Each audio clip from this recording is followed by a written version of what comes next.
இந்த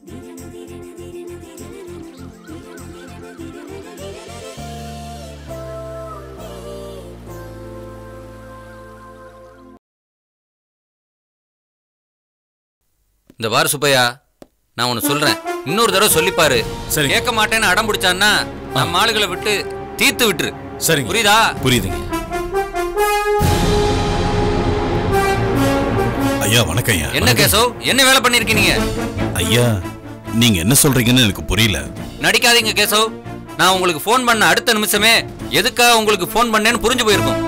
இல்லைங்க, நிஜமாவே என்னன்னு எனக்கு புரியல. சொன்னதை மெயின்டைன் பண்றீங்களா? சரி, நானே சொல்றேன்.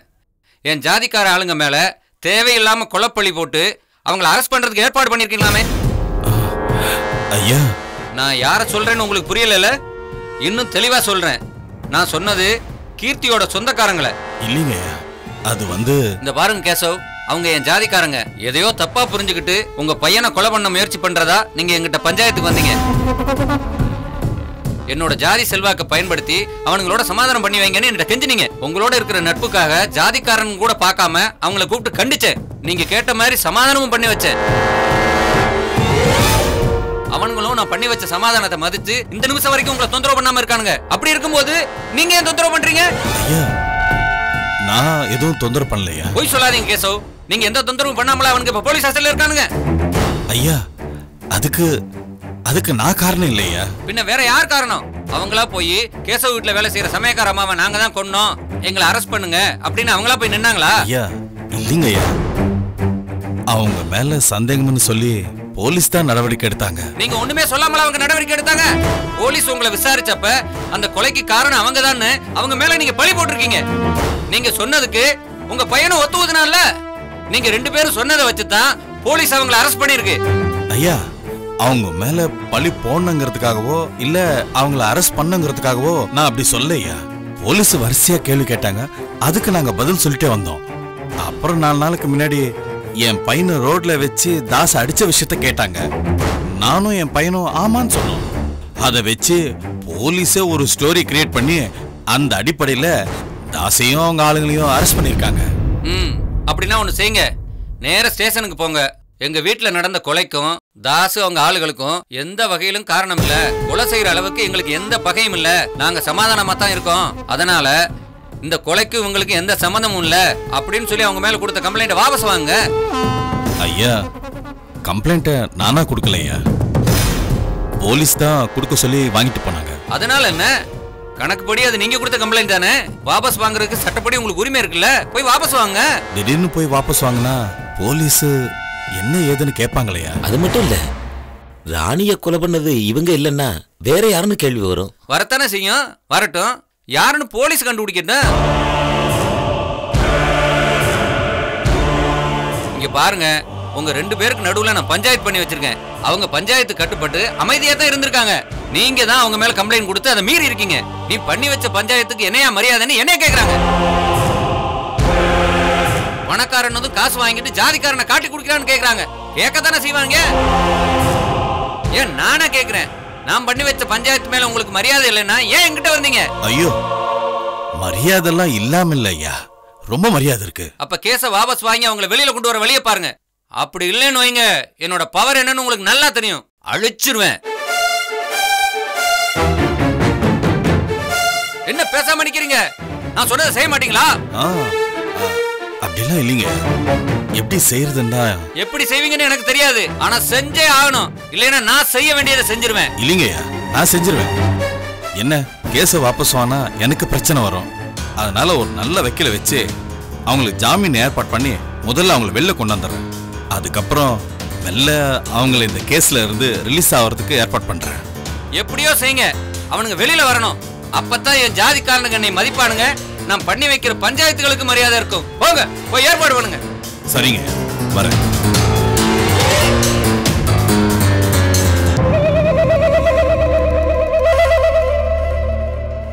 ஏன் சார், என்ன சார் ஆளாளுக்கு உங்களை அழிச்சிருவேன் கிழிச்சிருவேன்னு மிரட்டுறாங்களே சார். யோ, அந்த ஆளு சொன்னா செஞ்சிருவாயா. அந்த அளவுக்கு செல்வாக்கான ஆளு. அப்ப தாசு கோஷ்டியை வெளியே கொண்டு வர தவிர வேற வழியே இல்லையா சார்? இல்ல வருது. சரி, நீ இப்படியே கிளம்பு. நம்ம வக்கீல விட்டுரு. அவருக்கு இந்த விஷயம்லாம் தெரிய வேண்டாம். தெரிஞ்சா அப்பாக்கு அதுக்கு இந்த விஷயம் போயிடும். அதனால வேற யாராச்சும் வக்கீல ரெடி பண்ணி அந்த தாசு கோஷ்டிய ஜாமீன்ல வெளில எடுத்துரு. நீ உடனே கிளம்பு. ஓகே சார், நான் வரேன்.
நிறுத்துங்க.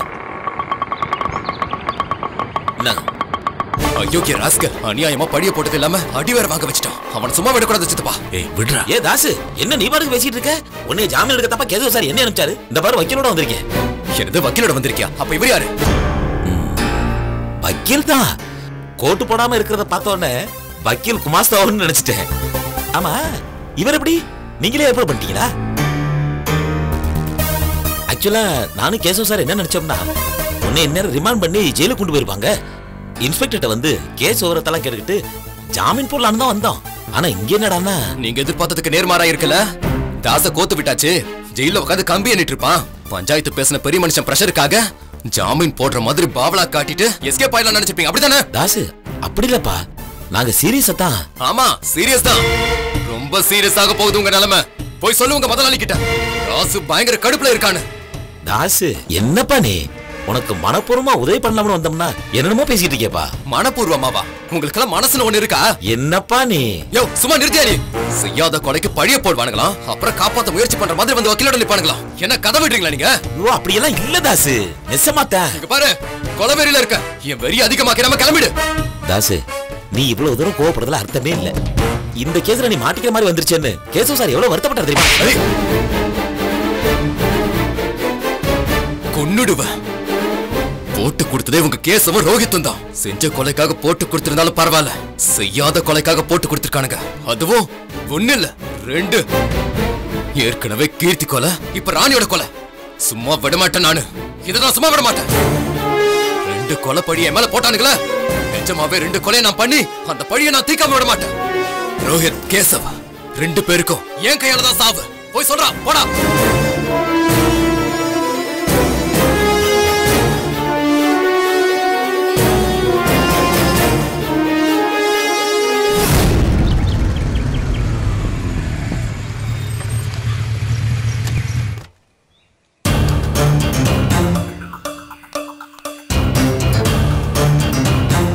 செல்வா, செல்வா, என்ன சார் வேணும்? யார் சார் வேணும்? செல்வா இருக்கானா? செல்வாவா? அப்படியே இல்லையே. இல்ல சார், இந்த வீட்ல தான் சார் இருந்தான். இல்லையே, நாங்க மட்டும் தான் இருக்கோம். செல்வான் யாரும் இல்லையே. நானும் என் ஃபேமிலி மட்டும் தான் இருக்கோம். தம்பி, யாரு? செல்வா தானே? லேசா தாடி வச்சிருப்பான், கொஞ்சம் மாநரமா இருப்பான், உன் வயசு இருக்கு அவனா? ஆமா சார், அவனே தான். என் ஃப்ரெண்டு தான் சார் அவன். என்னப்பா ஃப்ரெண்டுங்கிற? அவன் வீட்டை காலி பண்ண விஷயம் உனக்கு தெரியாதா? வீட்டை காலி பண்ணிட்டு போயிட்டானா? எப்போ சார்? அது 4-5 மாசம் ஆச்சுப்பா.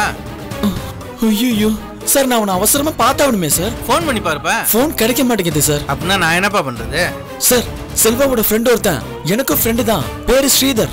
அவனும் இந்த ஏரியால தான் சார் இருக்கான். அவன் வீடு எங்க இருக்குன்னு தெரியுமா சார் உங்களுக்கு? ஓ, அந்த ஸ்ரீதர் வீடா? ஆமா சார். மாடியிலாம்ப்பா இருக்கான் அவன் வீடு, போய் பாருப்பா. சரிங்க சார். அம்மா, இங்க ஸ்ரீதர்னு அவனுடைய அம்மா தான் பண்ணானு. நீ யாரு? நான் செல்வாவோட ஃப்ரெண்டுமா, பேரு சித்தார்த். ஓ, உன்னோட கம்பெனில தான் வேலை செய்யறானுங்களா? ஆமாமா. அம்மா ஸ்ரீதரங்கம்மா, ஃபோன் பண்ண ஸ்விட்ச் ஆஃப்னு வருது. வெளியூர் போயிருக்கானுங்கப்பா. வெளியூரா? என்னப்பா இது? நீ அனுப்புறேன்னு சொல்லி தான் அவன் வெளியூர் போயிருக்கான். நானா? ஆமாப்பா, ஆபீஸ் இருந்து அவசரமா வந்தான். செல்வா வெயிட் பண்றான், போகணும்னு சொல்லி வேக வேகமா துணி எடுத்துட்டு கிளம்பி போயிட்டானே. ஏதோ அவனையும் செல்வாவையும் அனுப்பி வெளியூர்ல வண்டி வாங்கிட்டு வர சொல்லி பணமெல்லாம் கொடுத்தியாமே. செல்வாவும் நானும் அந்த வேலையை தான் போறேன்னு சொல்லிட்டு போனான். ஏன்பா, ஏதாவது பிரச்சனையா? அவனுங்களை நீ போக சொல்லலையா? நான் தான் போக சொன்னேன். அம்மா, ஸ்ரீதருக்கு வேற ஏதாச்சும் நம்பர் இருக்கா? இல்லையாப்பா, அந்த ஒரு நம்பர் தான் வச்சிருக்கான். வேற எது நம்பர் வச்சிருக்கானு எனக்கு தெரியலையே. சரிம்மா, நான் என்னன்னு பாக்குறேன். சரிப்பா.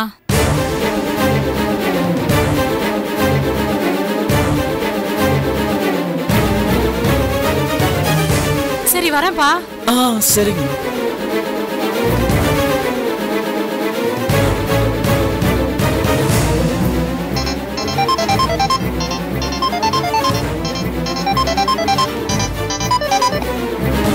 Hello hello, Siddharth சாருங்களா?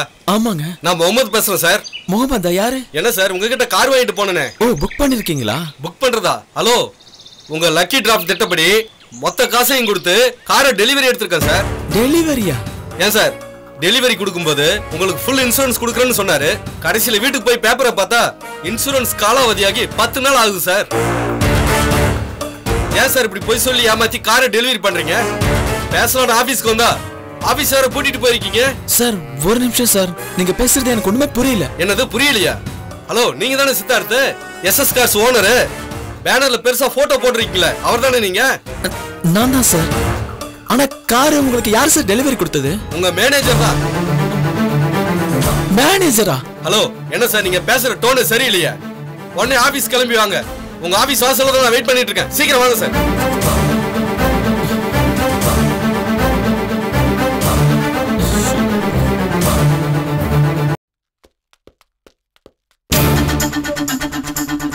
வாங்க.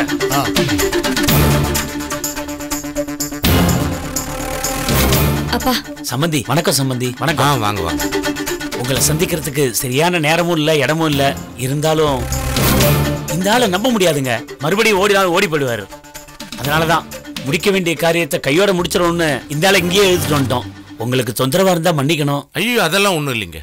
நாதன் நிச்சயார்த்தம் நின்று போன காரணத்தை உங்ககிட்ட சொல்லியிருப்பான். இருந்தாலும் அதை செஞ்ச இந்த ஆளோட வாயாலே அதை ஒத்துக்க வைக்கணும்னு தான் இந்த ஆளை இங்கேயே கூப்பிட்டு வந்தோம். யோ, சொல்லியா? சரி சார், எனக்கும் என் தங்கச்சிக்கும் இந்த கல்யாணத்துல அவ்வளவா இஷ்டம் இல்லை. ஆனா நாங்க கல்யாண வேலையில சின்ன சின்னதா ஏதோ இடைஞ்சல் பண்ணிட்டு இருந்தோமே தவிர அதை முழுசா தடுத்து நிறுத்துற அளவுக்கு நாங்க போகல சார். இதை நிறுத்துற அளவுக்கு காரியங்கள் நடந்ததுக்கெல்லாம் உங்க பையன் கேசவ் தான். அவர் தான் எங்களை தூண்டி விட்டு நிச்சயதார்த்தத்துல கண்ணா பின்னான்னு பேச சொல்லி எல்லாத்தையும் நிறுத்த சொல்லி ஏற்பாடு பண்ணது அவர் தான் சார். சொன்னது அவரா இருந்தாலும் செஞ்சது நாங்க தான். நாங்க செஞ்ச தப்பு தான். எங்களை மன்னிச்சிருக்க சார். மாமா, நான் சொன்னது சரியா போச்சா மாமா? மாப்பிள்ள, நீங்க சொன்னதையும் நான் ஏத்துக்கிட்டேனே. ஆனா கேசவிட்ட இந்த விஷயத்தை கேட்டா அவன் இல்லைன்னு தான் சொல்லுவான். இப்படி ஒரு சாட்சி இருக்கிறது நல்லதுதான். சம்பந்தி, நடந்த விஷயத்துக்காக நான் உங்கள்கிட்ட மன்னிப்பு கேட்டுக்கிறேன். என்னங்க நீங்க மன்னிப்பு கேட்கறதுல என்ன இருக்கு? நடந்த தப்புக்கெல்லாம் மூல காரணம் என் குடும்பத்துல இல்ல இருக்கு. நீங்க எதுக்கு மன்னிப்பு கேட்கணும்? இல்ல சம்பந்தி, நின்னு போன இந்த கல்யாணத்தை எப்படியாவது நல்லபடியா நடத்தணும். நடத்துற வேண்டியதுதான். நான் ஜெயில இருந்து வெளியே வந்த அடுத்த நிமிஷமே மாப்பிள்ள கிட்ட அதுதான் சொன்னேன். நிலைமை சரியானதும் உங்க வீட்டுக்கு வந்து உங்க அப்பா அம்மா கிட்ட நானே பேசுறேன்னு சொன்னேன். பேசுறதுக்கு நீங்களே வந்துட்டீங்க. அம்மா வரலையானாதன்? வரல அலமோ. எவ்வளவு சொல்லியும் அவ வரமாட்டேன்னு பிடிவாதமா இருந்துட்டாமா. அவளை விடுமா. அவ சம்மதிச்சாலும் சம்மதிக்காட்டாலும் இந்த கல்யாணம் நடக்குமா? நீங்களே சொன்னதுக்கு அப்புறம் நாங்க சொல்றதுக்கு என்ன இருக்கு? கல்யாணத்தை பிரமாதமா நடத்திடுவோம். எங்க சைட்ல இருந்து பிரச்சனைன்னு ஏதாச்சும் வந்தா என் பொண்டாட்டி மூலமா தான் வரும். இவ்வளவு ஆனதுக்கு அப்புறம் அவ எதுவும் பிரச்சனை பண்ண மாட்டான்னு நினைக்கிறேன். அப்படி மீறி பண்ணாலும் அதை நான் பாத்துக்கிறேன். அவளை சமாளிக்க வேண்டியது என் பொறுப்பு. அதே மாதிரி உங்க சைட்ல உங்க பையன் கேசவ் மறுபடியும் வேற ஏதாச்சும் பண்ணிடாம நீங்க தான் பாத்துக்கணும். அதை நான் பாத்துக்கிறேன். இந்த விஷயத்தை பத்தி இதுவரை நான் கேசவ் கிட்ட பேசல. பேசித்தான் ஆகணும். பேசுறேன். இனிமே எதுவும் அவன் பண்ணிடாதபடி ஸ்ட்ராங்காவே பேசுறேன். ரொம்ப சந்தோஷம் சம்பந்தி. பேத்திக்கு இப்ப உடம்பு எப்படி இருக்கு? பெரிய முன்னேற்றம் இல்ல, அப்படியே தான் இருக்கு. ஆனா உயிருக்கு ஆபத்து இல்ல. ஓ மயக்கத்துல தான் இருக்கா. இப்ப பார்க்கலாமா? ஒய் நாட், வாங்க கூட்டிட்டு வாங்க நாதன். வா.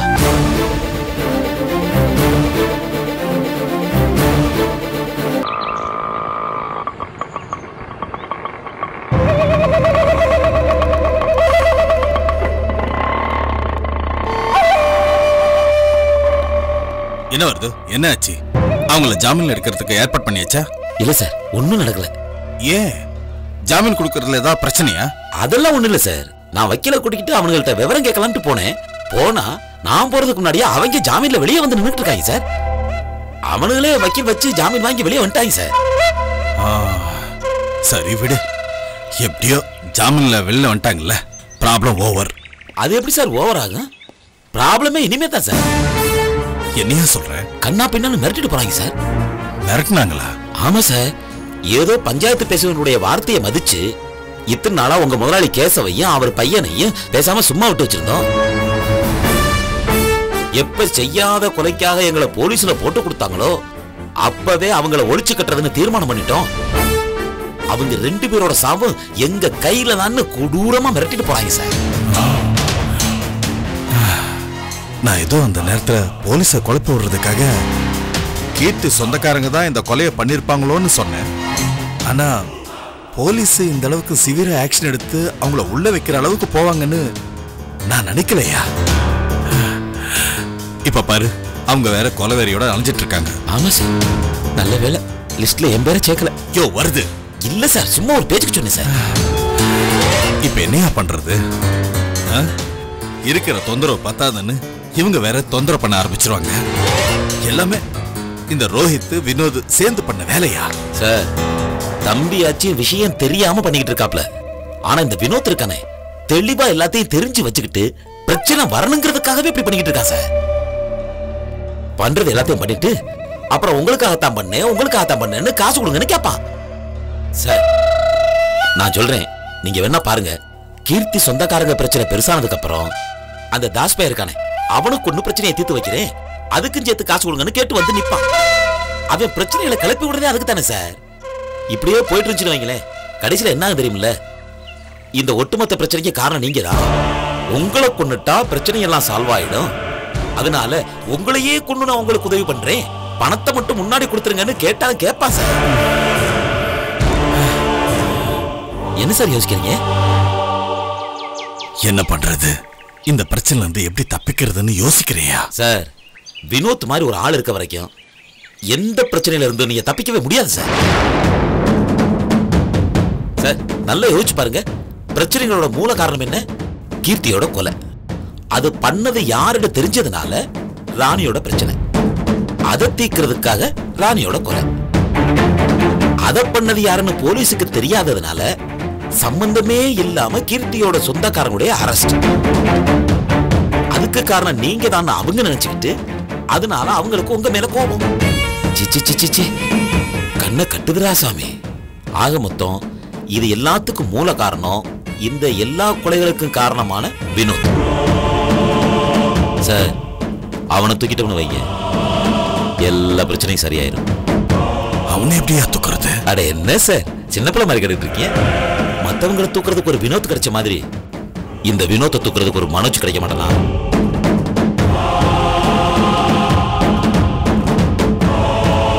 சார், ரொம்ப யோசிக்காதீங்க சார். இப்போதைக்கு 1 லட்சமோ 2 லட்சமோ கொடுத்து இந்த வினோத்தை தற்காலிகமா ஆஃப் பண்ணி வைங்க சார். அதுக்குள்ள வினோத்தை தூக்குறதுக்கு ஒரு சரியான ஆளை கண்டுபிடிச்சு வினோத் கணக்கை முடிச்சிடலாம் சார்.